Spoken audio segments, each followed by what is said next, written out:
அடுத்ததாக இன்ஷா அல்லாஹ் தற்பொழுது ஒரு அருமையான ஒரு விவாத மேடை இல்லை என்றாலும் கூட பலருக்கு பலவிதமான கேள்விகள் இருக்கின்றது. நம்முடைய தரீகாவில் இருக்கக்கூடிய பையத்தை பெற்ற எத்தனையோ முரீதீன்களுக்கு பையத் என்றால் என்ன, முரீத் என்றால் என்ன, ஷேக் என்றால் என்ன, ஷேகுமார்கள் எதற்கு, இந்த தரீகாவின் வழிமுறைகளுக்கு மூலமாக நாம் அடையக்கூடிய நிலைகள் என்ன, இதன் காரணமாக நாம் எந்தெந்த நிலையை அடைய முடியும், இந்த தொடர்பின் மூலமாக மற்ற தொடர்புகளுக்கும் இதற்கும் என்ன வித்தியாசம், இது போன்ற எத்தனையோ கேள்விகள் நம்முடைய முரீதீன்களுக்குள்ளேயே இருக்கின்றது. அது மட்டுமல்லாது பொதுமக்களிடத்திலே நம்முடைய முரீதுகள் அறியாத நிலையில் இதை பற்றி பேசும் பொழுது அவர்கள் கேட்கக்கூடிய கேள்விகளுக்கு கூட நம்மால் பதிலளிக்க முடியாத இயலாமை நிலையும் உண்டாகின்றது. இப்படிப்பட்ட நிலையை நீக்க வேண்டும் என்பதற்காகத்தான் முரீதீன்களுக்கு நாம் அடிக்கடி இந்த போன்ற இஸ்திமாவின் மூலமாக பல விஷயங்கள் சொல்லி காட்டினாலும் கூட அது முழுமையாக போய் சேராததின் காரணத்தினால் இன்ஷா அல்லாஹ் இந்த மஜ்லிஸிலே, இந்த இஸ்திமாவிலே கண்ணியத்திற்குரிய பாபாஜி ரஹ்மத்துல்லாஹி அலைஹி ஹலீஃபா சேலம் ஃபாரூக் தாமத் பரகாத்து அவர்கள் இன்ஷா அல்லாஹ் கேள்விகளுக்கான தொகுப்புகளை கேட்பதற்கு, அந்த கேட்ட கேள்வி தொகுப்புகளுக்கு பதிலளிக்க இருக்கின்றார்கள். அவரிடத்தில் கேள்வி கேட்பதற்காக நம்முடைய கண்ணியத்திற்குரிய ஹஜ்ரத் ஜே நைனார் முகமது அவர்கள் நூருல் இஸ்லாம் மதரசா உஸ்தாதாக இருக்கின்றார்கள். இன்னும் ஷரியத் கோட்டுடைய உறுப்பினராக இருக்கின்றார்கள். அவர்கள் இப்பொழுது அவரிடத்தில் மிக அழகான தேவையான சில கேள்விகளை கேட்க இருக்கின்றார்கள். அதன் மூலமாக வந்திருக்கக்கூடிய நம்ம பயன்பெறக்கூடியதாகும். இன்னும் இந்த சீடியின் மூலமாக பல சீடிகள் நம்ம உருவாக்கி வைக்கிறோம். இதன் மூலமாக உலகெங்கிலும் இந்த கேள்விகள் மூலமாக பலருக்கு பிரயோஜனம் அளிக்கப்படுவது அல்லாஹ் தஆலா ஆக்கி தந்தல்வானாக. அல்ஹம்துலில்லாஹி ரப்பில் ஆலமீன். அஊது பில்லாஹி மினஷ் ஷைத்தானிர் ரஜீம். பிஃபضலி பிஸ்மில்லாஹிர் ரஹ்மானிர் ரஹீம். அல்ஹம்துலில்லாஹி ரப்பில் ஆலமீன். வஸ்ஸலாத்து வஸ்ஸலாமு அலா சய்யிதில் முர்ஸலீன் வஅலா ஆலிஹி வஅஸ்ஹாபிஹி அஜ்மஈன். கண்ணியத்திற்குரிய பெரியோர்களே, சகோதரர்களே, தாய்மார்களே, உங்கள் அனைவருக்கும் இந்த கேள்வி பதில் அரங்கின் சார்பாக இஸ்லாத்தின் காணிக்கையாம் சலாமினை தெரிவித்துக் கொள்கின்றோம். அஸ்ஸலாமு அலைக்கும் வரஹ்மத்துல்லாஹி தஆலா வபரகாத்துஹு. அன்புக்குரிய பெருமக்களே, நமது கண்ணியத்திற்குரிய சேலம் பாபா என்று அழைக்கக்கூடிய ஃபாரூக் பாபா அவர்கள் இது நாள் வரைக்கும் நடந்த இஜ்திமாவில் பல ஆலிம்களுடைய சொற்பொழிவுகளையும் பல பெரியார்களுடைய சொற்பொழிவுகளையும் நம்மை கேட்கச் செய்தார்கள். இந்த இஜ்திமாவிலே அதைவிட மிக சிறப்பான ஒரு அமைப்பில் கேள்வி பதில் வடிவத்திலே நம்மிடத்திலே எழுந்திருக்கக்கூடிய பல சந்தேகங்களுக்கு, பல ஐயங்களுக்கு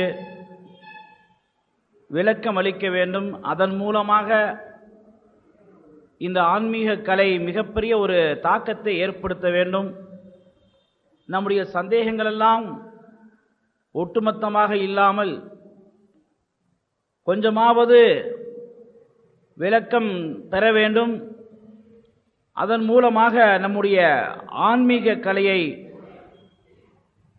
மேன்மையடைய செய்ய வேண்டும் என்ற ஒரு நல்ல நோக்கத்திலே நீங்கள் எல்லாம் தனித்தனியாக கேட்கக்கூடிய அந்த கேள்விகளுக்கு ஒட்டுமொத்தமாக இங்கே பதில் சொல்வதற்காக வேண்டி, விளக்கம் அளிப்பதற்காக வேண்டி நம்முடைய பாபா அவர்கள் இங்கே அமர்ந்திருக்கின்றார்கள். இப்பொழுது உங்களின் சார்பாக வந்த அந்த கேள்விகளிலே கேட்பதற்காக வேண்டி நாம் ஆயத்தமாக இருக்கின்றோம். முதலாவதாக பாபா அவர்களே, ஆன்மீகம் என்றால் என்ன என்று நம்முடைய முரீதீன்கள் கேட்கின்றார்கள். அதற்கு பதில் சொல்லுங்கள். அஸ்ஸலாமு அலைக்கும் வரஹ்மத்துல்லாஹி தஆலா பரகாத்துஹு.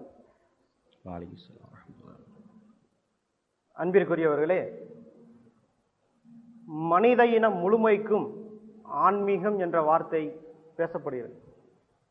சாதி மத வேறுபாடின்றி எல்லா மக்களும் ஆன்மீகம் என்ற வார்த்தையை உபயோகப்படுத்தக்கூடிய நிலையில் தான் இருக்கின்றார்கள். எல்லோருடைய எல்லா மதத்தினரையும் சார்ந்தவர்களுடைய ஒரு சாதாரண விளக்கம் என்றால் பக்தி மார்க்கம், மனிதன் மேற்கொள்ளக்கூடிய ஒரு பக்தி மார்க்கம் தான் ஆன்மீகம் என்பதாக எல்லோரும் விளங்கியிருக்காங்க. அந்த பக்தி மார்க்கத்தில் மனிதன் கூறுவது தன்னுடைய உயிரிலிருந்து, ஆன்மா என்பது ஒரு மனிதன் என்றால் உடல் மற்றும் உயிர், ஆன்மா, உயிரை ஆன்மா என்றும் குறிப்பிடும். மனிதன் என்றால் உடலும் ஆன்மாவும் சேர்ந்த பகுதிதான் மனிதன் என்று குறிப்பிடப்படுகிறது. இந்த உடல் ரீதியான வெளிவிளக்கங்களை மனிதன் பெற்றுக்கொள்ளலாம். தன்னுடைய அந்த ஆன்மாவை படைத்தவன் யார், இந்த ஆன்மா இயக்கிக் கொண்டிருக்கக்கூடிய இந்த உடலை படைத்தது யார், இந்த உடல் எப்படி இயங்குகிறது, இந்த உயிர் இந்த ஆன்மா எப்படி இயக்குகிறது, மற்றும் உண்டான வஸ்துக்களை படைத்த படைப்பாளன் யார், அந்த படைப்பாளன் எத்தகையவன் என்பது போன்ற இந்த ஆராய்ச்சிகளுக்கெல்லாம் மனிதன் ஆன்மீகம் என்ற பெயரை வைத்திருக்கின்றான். இதுதான் ஆன்மீகத்திற்கு பெரியார்கள் இன்னும் பல விளக்கங்களை கொடுக்கிறார்கள். நாம் கொடுக்கக்கூடிய விளக்கமும் நம்முடைய ஆன்மாவை பற்றி, நம்மிடத்தில் அந்த ஆன்மாவின் மூலமாக நம்முடைய படைத்த ஏக இறைவனாம் ரப்பை பற்றி அறியக்கூடிய ஒரு ஆன்மீக பாட்டை, ஒரு விளக்கத்திற்கு தான் இந்த ஆன்மீகம் என்பது. அந்த இல்முகளை, அந்த அறிவுகளை கற்றுக்கொள்ளக்கூடிய ஒரு பகுதி தான் ஆன்மீகம் என்பதாக இருக்கும். இரண்டாவது கேள்வி, பாபா அவர்களே, இஸ்லாத்தில் இத்தகைய ஆன்மீகம் உண்டா? இன்றைக்கு நம் மக்களிடத்திலே, இஸ்லாமியர்களிடத்திலே இருக்கக்கூடிய ஒரு சாதாரண சொல் என்னவென்றால், இந்துக்களிடத்தில் தான் ஆன்மீகம் இருக்கிறது, இஸ்லாத்தில் எங்கே ஆன்மீகம் இருக்கிறது என்பதாக கூறுகிறார்கள். எல்லா பகுதிகளிலும் இஸ்லாத்தில் ஆன்மீகம் என்பது இல்லை அப்படின்னு தான் எல்லா மக்களும், அதிகப்படியான மக்கள் நம்ம விளங்கி வச்சிருக்கோம். இஸ்லாத்தில் ஆன்மீகம் உண்டு. இஸ்லாத்தின் முதல் படியாக இருக்கக்கூடிய திருமறை, அல்லாஹு தாலா தனது வாசகங்களை, குர்ஆன் ஷரீஃபை, திருமறையை கண்மணி நாயகம் ஸல்லல்லாஹு அலைஹி வஸல்லம் அவர்களுக்கு ஜிப்ரீல் அலைஹிஸ்ஸலாம் அன்னவர்கள் மூலமாக இறக்கி வைத்ததே ஆன்மீகம் தான். அது வெளிப்படையான எந்த காரணங்களாக இருக்கின்றதா? ஜிப்ரீல் அலைஹிஸ்ஸலாம், அல்லாஹ் தஆலா குறிப்பிடுகின்றான், நபியே இந்த இறைவேதத்தை வானவர்கோன் ஜிப்ரீல் மூலமாக உமது கல்விலே நாம் இறக்கினோம் அப்படின்னு தான் சொல்றோம். ஸல்லல்லாஹு அலைஹி வஸல்லம் எழுத்து வடிவில் இது இறக்கப்பட்டதல்ல. அதற்கு பின்னால் ஸல்லல்லாஹு அலைஹி வஸல்லம் அவர்கள் கூறியதன் மூலமாக அப்புறம்தான் சஹாபாக்கள் அதை எழுதி வச்சாங்க. இப்ப ஸல்லல்லாஹு அலைஹி வஸல்லம் அவர்களுக்கு இந்த குர்ஆன் திருமறை இறங்கியதே இந்த ஆன்மீகத்தின் வழியாக, ஆன்மீகத்திற்கு ஒரு எடுத்துக்காட்டாக இருக்கிறது இஸ்லாத்துடைய ஆன்மீகத்திற்கு. இதே போல இது இன்னொரு வகையாக சொல்லலாம். இந்த ஆன்மீகம் என்பது ஸல்லல்லாஹு அலைஹி வஸல்லம் அவர்கள் இந்த ஆன்மீக கல்வி என்பது ஸல்லல்லாஹு அலைஹி வஸல்லம் அனைத்து சஹாபாக்களுக்கும் போதித்த ஒன்றுதான். இருப்பினும் இந்த தொடர் மக்களுக்கு எங்கிருந்து வர வேண்டும் என்றால் அல்லாஹ் விரும்பி இருக்கின்றான் என்றால் அலி ரலியல்லாஹு அன்ஹு அவர்கள் மூலமாக இந்த ஆன்மீகத்தின் கல்வி வெளிப்பட வேண்டும் என்ற நோக்கத்தில் அல்லாஹ் நாடி இருக்கிறான். அதனால அல்லாஹ் தஆலா ஸல்லல்லாஹு அலைஹி வஸல்லம் அவர்களுக்கு சில இல்முகளை அலி ரலியல்லாஹு அவர்களுக்கு கற்றுக் கொடுக்குமாறு அல்லாஹ் தஆலா கூறுகின்றான். ஸல்லல்லாஹு அலைஹி வஸல்லம் அவர்கள் அலி ரலியல்லாஹு அவர்களை அழைத்து தனியே சில விஷயங்களை ரகசியமாக கூறுகிறார்கள். அபூபக்கர் சித்திக் ரலியல்லாஹு அன்ஹு அவர்கள் கேட்கின்றார்கள், யா ரசூலுல்லாஹ் அந்த விஷயத்தை எங்களுக்கு சொல்லக்கூடாதா என்று கேட்கும் பொழுது ஸல்லல்லாஹு அலைஹி வஸல்லம் அவர்கள் கூறுகின்றார்கள், இந்த விஷயங்களை அல்லாஹ் தஆலா அலிக்கு மட்டும்தான் கொடுத்திருக்கின்றான் அப்படின்னு சொல்றான். ஸல்லல்லாஹு அலைஹி வஸல்லம் எல்லா சஹாபாக்களுக்கும் ஆன்மீகத்தை போதித்தார்கள். ஆனால் இந்த வழிமுறை என்பது அலி ரலியல்லாஹு அன்ஹு மூலமாக அவர்கள் அதிகமாக வெளிப்பட வேண்டும் என்பதுதான், இந்த ஆன்மீகப்பட்டை அலி ரலியல்லாஹு அன்ஹு மூலமாக வெளிப்பட வேண்டும் என்பதுதான் அல்லாஹ்வுடைய கருத்து. இந்த கல்வி ஸல்லல்லாஹு அலைஹி வஸல்லம் அவர்கள் அலி ரலியல்லாஹு அன்ஹுக்கு தனியாக போதித்த கல்வி, இதை நீ மக்களுக்கு சொல்லிக் கொடுங்கள், மக்களுக்கு கொடுங்கள் என்பது அந்த ஆன்மீக பாட்டை. இதே நேரத்தில் அதனாலதான் நம்முடைய ஆன்மீக இந்த தரிகா என்ற பாட்டை அனைத்தும் அலி ரலியல்லாஹு அன்ஹு அவர்கள் மூலமாகத்தான் வெளிவருகிறது. அலி ரலியல்லாஹு அன்ஹு அவர்களிடத்திலிருந்து அதை ஸல்லல்லாஹு அலைஹி வஸல்லம் எப்படி குறிப்பிட்டிருக்கிறார்கள் என்றால், நான் ஞானத்தின் பட்டணமாவேன், அலி அதன் நுழைவாயிலாவார் அப்படின்னு சொல்லிட்டு சுருக்கமாக குறிப்பிட்டிருக்காங்க. எப்படின்னா ஸல்லல்லாஹு அலைஹி வஸல்லம் அவர்களிடத்தில் ஞானத்தை பெறுவதற்கு அலி ரலியல்லாஹு என்கின்ற வாயில் மூலமாகத்தான் நுழைய வேண்டும் என்பதுதான் அதனுடைய கருத்தாக இருக்கும். அதனாலதான் அலி ரலியல்லாஹு மூலமாகத்தான் இந்த ஞான பாட்டைகள் முழுமையாக, ஆன்மீக பாட்டைகள் அனைத்தும் திறந்துவிடப்பட்டிருக்கின்றன. அதே நேரத்தில் ஸல்லல்லாஹு அலைஹி வஸல்லம் அவர்கள் எல்லா சஹாபிகளுக்கும் ஆன்மீகத்தை போதித்தார்கள் என்பதற்கான எடுத்துக்காட்டு என்னவென்றால், அபூ ஹுரைரா ரலியல்லாஹு அன்ஹு ஹதீஸுகளை அதிகமாக அறிவித்தவர்களின் பட்டியலில் முதலிடத்தில் இருப்பவர்கள் அபூ ஹுரைரா ரலியல்லாஹு அன்ஹு அவர்கள் கூறுகின்றார்கள், கண்மணி நாயகம் ஸல்லல்லாஹு அலைஹி வஸல்லம் அவர்கள் எங்களுக்கு 2 வகையான இல்முகளை போதித்தார்கள். அதில் ஒரு வகையான இல்மைத்தான் நாம் மக்களுக்கு சொல்லிக் கொண்டிருக்கின்றோம். இன்னொரு வகையான இல்முகளை நாம் மக்களிடத்தில் பிரபலப்படுத்தினால் மக்கள் எங்களை காஃபியர்கள் என்று கல்லால் அடித்து கொன்று விடுவார்கள் என்பதாக அபூ ஹுரைரா ரலியல்லாஹு அன்ஹு அவர்கள் கூறுகிறார்.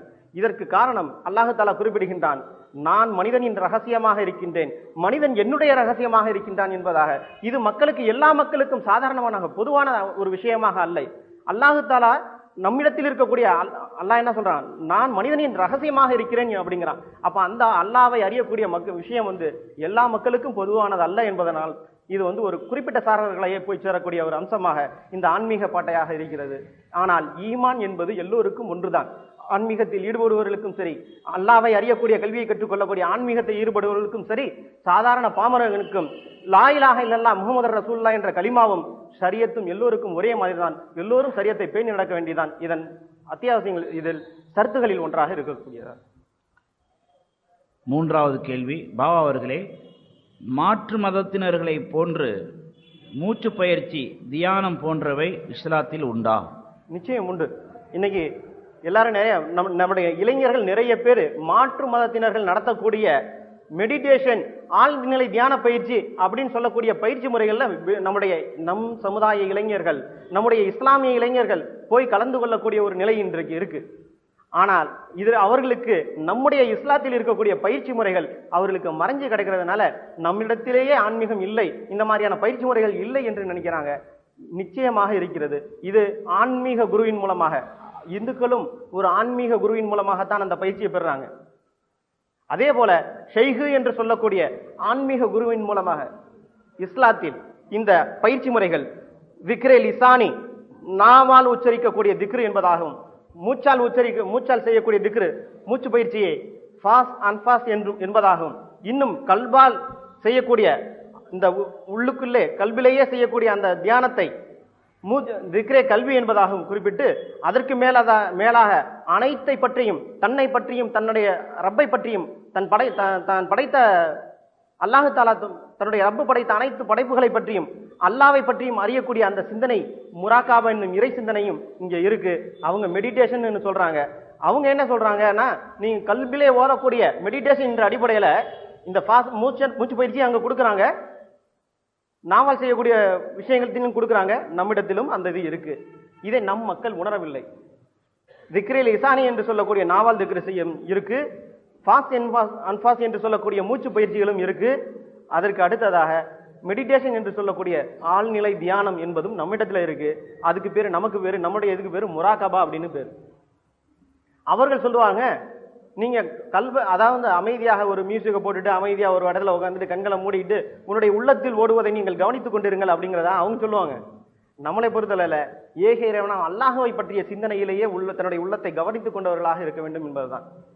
இன்னும் இந்த தியானம் என்பது நம்முடைய மூச்சில் மட்டுமல்ல, கல்வியில் மட்டுமல்ல, நம்முடைய உடல் முழுவதும் ஊடுருவி இருக்கக்கூடிய ஒரு நிலைப்பாடும் நம்மளிடத்தில் இருக்கிறது. அதற்கு பேர் சுல்தான் அக்தார் என்பது. தன்னுடைய உடலையும் திக்ர் முழுமையாக அல்லாஹ்வுடைய தியானத்தில் திக்ரில் ஈடுபடுத்திட்டு, இன்றும் அகிலத்தையும் நம்முடைய சார்ந்து இருக்கக்கூடிய வஸ்துகளையும் அல்லாஹ்வுடைய திக்ரில் ஈடுபடுத்தக்கூடிய வல்லமையும் அல்லாஹ்வுடைய அடியார்களுக்கு இருக்கு. அது நம்முடைய இஸ்லாத்தில் இருக்கு. இது நம்முடைய மக்களுக்கு தெரியாதது மிகப்பெரிய ஒரு நஷ்டமாக இருக்கிறது. இதெல்லாம் மக்கள் விளங்கிக் கொள்ள வேண்டும் என்ற அடிப்படையில் தான் இது மாதிரியான ஒரு நம்முடைய இஸ்திமாக்களை நடத்தி கொண்டிருக்கிறோம். அல்லாஹ் தஆலா அதை கபூல் செய்து கொள்வானாக. ஆமீன். 4வது கேள்வி, பாபா அவர்களே, தஸவ்வுஃப், சுலூக், சூஃபிசம் என்றால் என்ன? முதலில் நாம் சொல்றது போல, தன்னை பற்றி அலி ரலியல்லாஹு அன்ஹு மூலமாக வெளிவந்த அந்த ஞான கல்வி என்பது ஸல்லல்லாஹு அலைஹி வஸல்லம் அவர்கள் எல்லா சஹாபாக்களுக்கும் போதித்திருந்தாலும், ஸல்லல்லாஹு அலைஹி வஸல்லம் அவர்கள் காலத்தில் தப்சீர் கலை என்றோ தஸவ்வுஃப் கலை என்றோ ஹதீது கலை என்றோ தனித்தனியாக பிரிக்கப்படவில்லை, ஃபிக்கு கலை என்றோ தனித்தனியாக பிரிக்கப்படவில்லை. அதற்கு பின்னால்தான் இஸ்லாம் வளர்ச்சி அடைய ஒவ்வொரு பகுதியும் தனித்தனியாக பிரிந்தது. அதே போல இந்த அலி ரலியல்லாஹு அன்ஹு அவர்கள் மூலமாக வரக்கூடிய இந்த ஞான கல்வியை பெறக்கூடிய ஒரு பயிற்சி முறையை உருவாக்கினார்கள். அந்த மார்க்கத்திற்கு பேர் தான் தசவுப், சுலுக், சூஃபிசம் என்பதாக கூறப்படுகிறது.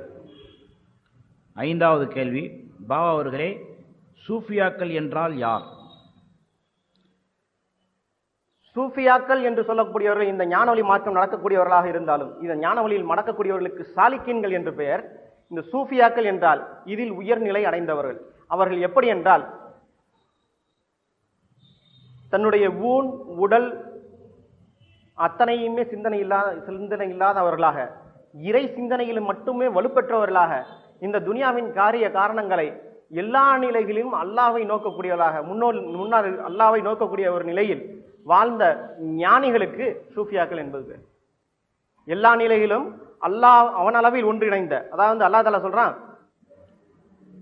நஃபிலான வணக்கங்கள் மூலமாக அடியான் என்னை நெருங்கிக் கொண்டே இருக்கின்றான். முடிவில் அவன் பார்க்கும் கண்ணாகவும், பேசும் நாவாகவும், பிடிக்கும் கரமாகவும், நான் நடக்கும் காலாகவும் நான் மாறிவிடுகிறேன் அப்படின்னு அல்லாஹ் தஆலா ஹதீஸ் குதிசியில, புகாரி ஷரீஃப்ல ஒரு ரிவாய் இருக்கக்கூடிய ஒரு ஹதீஸ் குதிசி இது. இந்த விஷயத்தை பேணி நடந்து அதை அடைந்து கொண்டவர்கள் தான் சூஃபியாக்கள். ஆறாவது கேள்வி, பாபா அவர்களே, இல்மே லாஹிரி, இல்மே பாத்தினி, இல்மே லதுன்னி என்றால் என்ன? நம்முடைய தொழுகை, வணக்கம், ஹஜ்ஜு,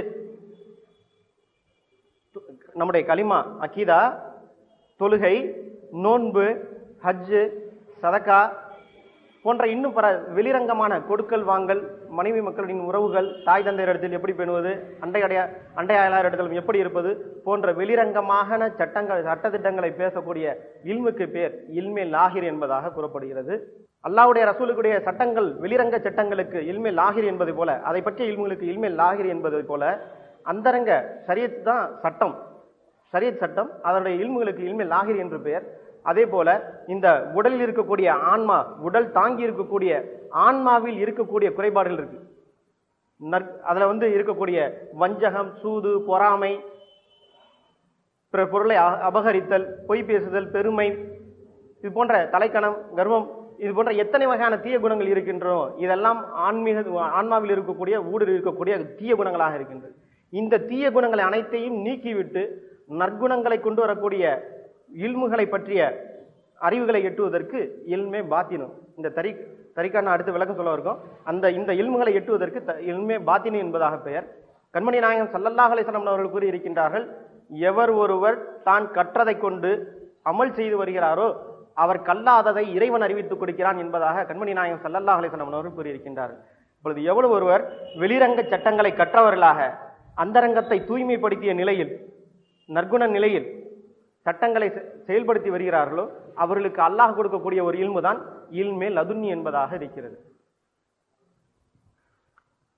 ஏழாவது கேள்வி, பாபா அவர்களே, ஞானம் என்றால் என்ன? நம்மை படைத்த நம்முடைய உடல் அமைப்பு எப்படி, நம்முடைய உடல் தாங்கி இருக்கக்கூடிய ஒவ்வொரு உறுப்புகளின் அமைப்புகள் எப்படி, அல்லாஹ் தஆலா தன்னுடைய ஒரு சாதாரண விந்து துளியின் மூலமாக எப்படி நம்மை தாயின் கருவறையில் அமைத்தான், வெளியே எப்படி வருகிறோம், நம்முடைய வாழ்க்கை முறைகள் என்ன, நம்முடைய குண அமைப்புகள் என்ன, நம்முடைய இந்த சார்ந்திருக்கக்கூடிய சூழ்நிலையில் இருக்கக்கூடிய அனைத்து விஷயங்களின் அந்தரங்கமான விஷயங்கள் எப்படி இருக்கின்றன, எப்படி செயல்படுகின்றன, இன்னும் இறைவன் இது போன்ற இந்த அந்தரமா பேசக்கூடிய இந்த ஞான வழி செல்லக்கூடிய அனைத்து விஷயங்களுக்கும் ஞானம் என்பதாக சொல்லப்படுகிறது. எட்டாவது கேள்வி, பாபா அவர்களே, இர்ஃபான் என்றால் என்ன? இர்ஃபான் என்பது நம்ம சொன்னோம்ல இல்மே லதுன்னி என்ற எவர் ஒருவர் தான் கற்றதை கொண்டு அமல் செய்கிறாரோ அவர் கல்லாததை இறைவன் அறிவித்துக் கொடுக்கின்றான் என்பதை சொன்னோம் இல்லையா, அதே அந்த இல்மு, அந்த உணர்வுகளுக்கு பேர் தான் இல்ஹாம். கண்மணி ஒவ்வொரு நபிமார்களுக்கும் அல்லாஹ் தஆலா வஹீயின் மூலமாக தன்னுடைய மலக்குகளின் மூலமாக, குறிப்பாக ஜிப்ரீல் அலைஹிஸ்ஸலாம் அவர்களாக வஹீ என்ற அறிவிப்பை தூதுவர் மூலமாக கொடுத்தான். ஒவ்வொரு நபிக்கும் இல்ஹாமியத்தான அறிவிப்புகளையும் கொடுத்தான். தானே நேரடியாக கொடுக்கக்கூடிய இல்ஹாமியத்தான அறிவிப்புகள். அதைத்தான் நம்ம இப்ப சொன்னோம்னா ஹதீஸ் குதிசி என்று எத்தனை வகை இருக்கிறதோ, குர்ஆன் ஷரீஃப் முழுவதும் அல்லாஹ்வுடைய வஹீயாக இருக்கிறது, அல்லாஹ்வின் மூலமாக இருக்கக்கூடிய வஹீயாக இருக்கிறது. ஹதீஸ் குதிசி என்று எத்தனை ஹதீஸ்கள் இருக்கின்றனோ அத்தனையும் அல்லாஹ் தஆலா இல்ஹாமின் மூலமாக கண்மணி நாயகம் ஸல்லல்லாஹு அலைஹி வஸல்லம் அவர்களுக்கு உணர்த்தப்பட்ட விஷயங்களாக இருக்கின்றது. அந்த அந்தரங்கமாக கல்விலே இறக்கக்கூடிய விஷயத்துக்கு தான் இல்ஹாம் என்பதாக சொல்லப்படுகிறது. இதற்கு வந்து இன்னொரு ஒரு விஷயத்தை எடுத்துக்காட்டு சொல்லலாம் அப்படின்னு சொன்னா, உஸ்மான் ரலியல்லாஹு அன்ஹு அவர்கள் கூறுகிறார்கள், அமீருல் மூமினின் 3ஆம் கலீஃபா, இஸ்லாத்தின் 3ஆம் கலீஃபா அமீருல் மூமினின் உஸ்மான் இப்னு அஃபான் ரலியல்லாஹு அன்ஹு கூறுகிறார்கள், என்னிடத்தில் வருபவர்கள் சிலர் விபச்சாரம் செய்துவிட்டு வருகிறார்கள் என்பதாக கூறுகிறார்கள். அப்பொழுது பக்கத்தில் இருந்த சஹாபாக்கள் கேட்கின்றார்கள், அமீருல் மூமினின் அவர்களே, அல்லாஹு தஆலா இன்னும் வஹி அறிவிக்கின்றானா என்பதாக. அவர்கள் கூறுகின்றார்கள், அல்லாஹ் வஹி வருவது என்று நாயம் ஸல்லல்லாஹு அலைஹி வஸல்லம் அவர்களோடு முற்று பெற்று விட்டது.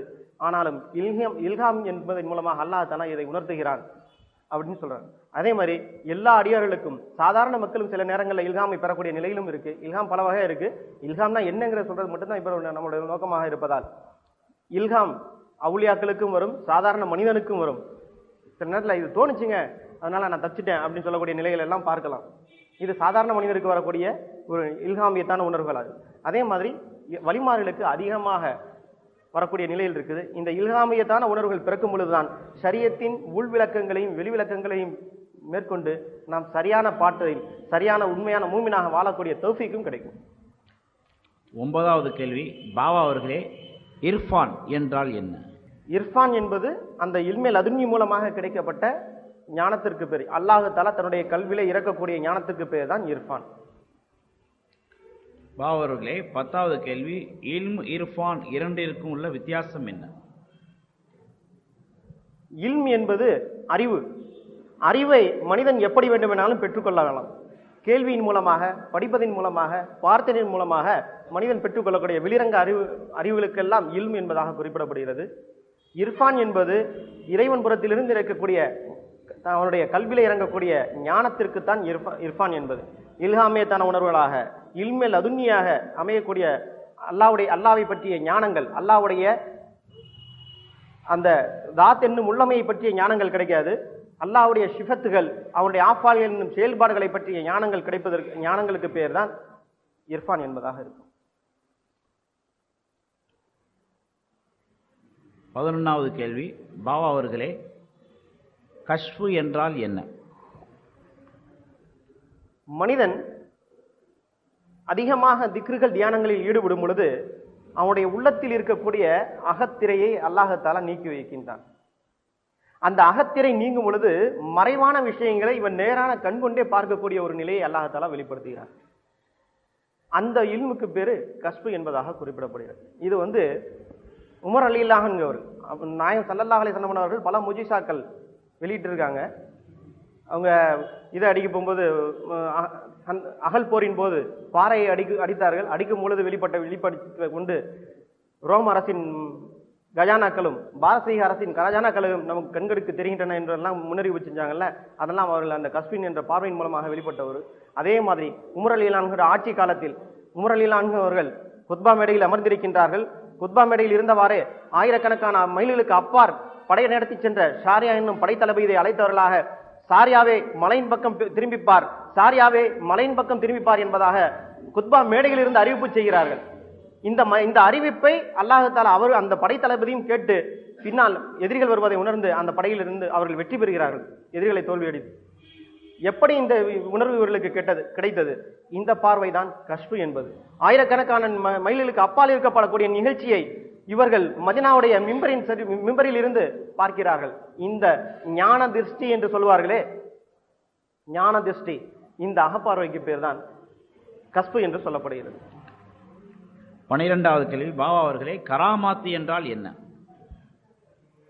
அல்லாஹ் தஆலா தன்னுடைய நபிமார்களை மக்களுக்கு சீர்திருத்தம் செய்வதற்காக நபிமார்களை அனுப்பினான். 1,24,000 நபிமார்களை அனுப்பினான். அதில் உலுல் அஜும் என்று சொல்லக்கூடிய 5 நபிமார்கள் சிறப்பானவர்களாக இருக்கின்றார்கள். ரசூல்மார்கள் 313 பேர்களாக இருக்கின்றார்கள். அனைத்து நபிமார்களுக்கும் அல்லாஹ் தஆலா முஜிசாக்கள் என்று கராமத்துகளை, முஜிசாக்கள் என்று சொல்லக்கூடிய அற்புதங்களை வெளிப்படுத்தினார். ஸல்லல்லாஹு அலைஹி வஸல்லம் அவர்களிடத்திலிருந்து கிட்டத்தட்ட 2400 முஜிசாக்களோ என்னவோ வெளிப்பட்டதாக.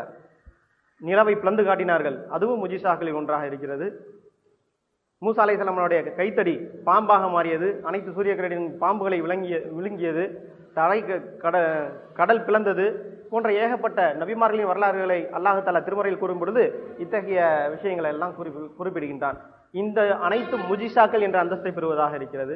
அதே நேரத்தில் அல்லாஹ்வுடைய இந்த மக்களை சீர்திருத்த பணி நபிமார்களுக்கு பின்னால் ஸல்லல்லாஹு அலைஹி வஸல்லம் அவர்களுடைய காலகட்டத்திற்கு பின்னால் அவுலியாக்களின் மூலமாக வெளிப்பட்டு கொண்டிருக்கின்றது. அல்லாஹ்வால் தேர்ந்தெடுக்கப்பட்ட அவுலியாக்களின் மூலமாக இந்த சீர்திருத்த பணி நடந்து கொண்டிருக்கிறது. ரிசாலத் என்னும் நுபுவத் என்று முற்று பெற்று விட்டால், நாயம் ஸல்லல்லாஹு அலைஹி வஸல்லம் அவர்களோடு முற்று பெற்று விட்டாலும் விலாயத் என்னும் அவுலியா தன்மையை கொண்டு அல்லாஹ் தஆலா இதை நடத்திட்டு இருக்கான். இந்த வலிமார்களுக்கு அல்லாஹ் தஆலா வெளிப்படுத்தக்கூடிய அற்புதங்களுக்கு பேர் தான் கராமத் என்பது. 13வது கேள்வி, பாபா அவர்களே, விலாயத்து என்றால் என்ன? அது எத்தனை வகைகள்? சற்று முன் நான் சொன்னது போல அல்லாஹ் தஆலா தன்னுடைய 1,24,000 நபிமார்களில் கடைசியானவர்களாக கண்மணி நாயகம் ஸல்லல்லாஹு அலைஹி வஸல்லம் அவர்களோடு கடைசி நபியாக உலக இறுதி நாள் வரைக்கும் வரக்கூடிய முஸ்லிம்கள் மனிதர்கள் அனைவருக்கும், முஸ்லிம்கள் மட்டுமல்ல மனிதர்கள் அனைவருக்கும் இறுதி நபியாக, அனைத்து படைப்பினங்களுக்கும் இறுதி நபியாக அல்லாஹ் தஆலா நபிகள் நாயகம் ஸல்லல்லாஹு அலைஹி வஸல்லம் அவர்களை இறுதி நபியாக அனுப்பி வைத்த பின்னால் மக்களின் வரக்கூடிய கியாமத் நாள் வரை வரக்கூடிய மக்களை சீர்திருத்தக்கூடிய பணி என்பது திருமறையை ஸல்லல்லாஹு அலைஹி வஸல்லம் அவர்களை சட்டதிட்டங்களையும் ஆதாரமாக கொண்டு அவர்களை அதையே சட்டமாக கொண்டு குர்ஆன் ஹதீஸின் அடிப்படையிலேயே மக்களை சீர்திருத்தக்கூடிய பணி விலாயத் என்ற நுபுவத்து முடிந்து விலாயத் என்ற அவுலியா தன்மையை கொண்டு அல்லாஹ் தஆலா இதை நிகழ்த்தி கொண்டிருக்கான். அந்த விலாயத் என்பது அவுலியா தன்மையை குறிக்கக்கூடியதாக இருக்கிறது. அல்லாஹ் தஆலா தான் தேர்ந்தெடுக்கக்கூடிய நபர்களை தன்னுடைய விலாயத் என்னும் அவுலியா தன்மைக்கு தேர்ந்தெடுத்த நபர்களை அல்லாஹ் தஆலா 3 வகையாக தேர்ந்தெடுக்கிறான். ஒன்று, பிறப்பின் போதே அல்லாஹ் தஆலா சில அவுலியாக்களை தேர்ந்தெடுத்துறான் விலாயத்து பெற்றவர்களாக. கௌதுல் ஆலம் முஹிதீன் அப்துல் காதிர் ஜிலானி கதஸ்லாஹு, அஜ்மீர் பாபா கதஸ்லாஹு, நாகூர் ஷாஹுல் அமீத் பாஷா கதஸ்லாஹு, அஹமது கபீர் ரிஃபாய் ரஹ்மத்துல்லாஹி அலைஹி, இது போன்ற அலாவுதீன் அலைஹி ஷாபிர் ரஹ்மத்துல்லாஹி பல பெரியார்கள் நம்ம சொல்லலாம். விலாயத்து பிறக்கும் போதே விலாயத்தை பெற்ற அவுலியாக்களாக. இருப்பினும் அவர்களுக்கும் ஷெய்க் இருந்தார்கள். அதுதான் முக்கியமா. இது இன்ஷா அல்லாஹ் அடுத்து பின்னால நம்ம சொல்லலாம். அல்லாஹ் தஆலா இப்படி பிறக்கும் போதே விலாயத் பெற்ற அவுலியாக்களாக அல்லாஹ்வால் தேர்ந்தெடுக்கப்பட்ட நல்லடியார்களாக அவுலியாக்களாக இருப்பது ஒரு வகை. இரண்டாவதாக, அமல்கள் செய்து கஷ்டப்பட்டு விலாயத் பெறக்கூடிய ஒரு சூழ்நிலை. அது சாதாரண மக்களாக இருப்பார்கள். அல்லாஹ் தஆலா ஒரு ஹிதாயத்தின் ஒளியை கொடுப்பான். அந்த ஹிதாயத்தின் ஒளிக்கு பின்னால ஒரு ஷெய்கை கரம் பிடிப்பாங்க. கரம் பிடிச்சு அவருடைய பயிற்சி முறைகளில் இந்த நம்ம சொல்லக்கூடிய இந்த அனைத்து திக்ருகள் அவுராதுகள் எல்லாம் ஓதி ஓதி ஓதி இறை சிந்தனைகளில் வலுப்பற்று இறை நெருக்கம் பெறும் பொழுது அல்லாஹ் தஆலா இதுல நப்சு சீர்திருத்தம் அடங்கும். இதுல நப்சுடைய 7 நிலைகள் வரும். நப்சே அம்மாரா, நப்சே இதுக்கு அடுத்து அந்த இதுல சொல்லுவோம். இந்த நப்சின் நிலைகளில் முன்னேறி நப்சே காமிலா என்று ஸ்டேஜ் அடையக்கூடிய ஒரு மனிதனின் கொண்டு அவர்களுக்கு அல்லாஹ் தஆலா விலாயத்தை கொடுப்பான். இது 2வது வகை. 3வது வகை ஜாக்பாட் லக்குன்னு சொல்லுவான். திடீர்னு ஏதாவது ஒரு நல்ல அமலை அல்லாஹ் தஆலா பொருந்தி கொண்டு அவர்களுக்கு பெரிய விலாயத்தை கொடுத்துருவான். இதற்கு உதாரணம் சொல்லணும் அப்படின்னு சொன்னாக்கா, ஜுனைத் பக்தாதி ரஹ்மத்துல்லாஹி அலைஹி அவர்கள் பெரிய அரசாங்க மல்யுத்தராக இருந்தார்கள். மல்யுத்தத்துக்கு ஒரு போட்டி அறிவிக்க போகும்போது ஒரு நாள் ஒரு ஏழையான ஒரு மனிதர், ஒரு ஒல்லியான ஒரு ஏழையான மனிதர், நான் அவருடன் மல்யுத்தம் செய்கிறேன் அப்படின்னு அறிவிக்க செய்கிறாரு. மக்கள் எல்லாம் வேண்டாம் என்று தடுத்தும் அவர் மல்யுத்தத்துக்கு தயாராகி போட்டிக்கு இறங்கிறாரு.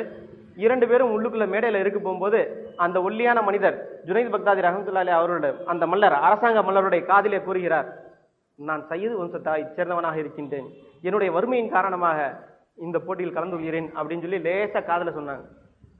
உடனே அந்த அரசாங்க மல்லர், பெரிய மாமல்லர், பல வெற்றிகளை கண்ட மாமல்லர் என்ன செய்யறாங்கன்னா, அப்படியே அந்த மனிதரை தூக்கி தன்னுடைய நெஞ்சிலே போட்டுக்கிறாங்க.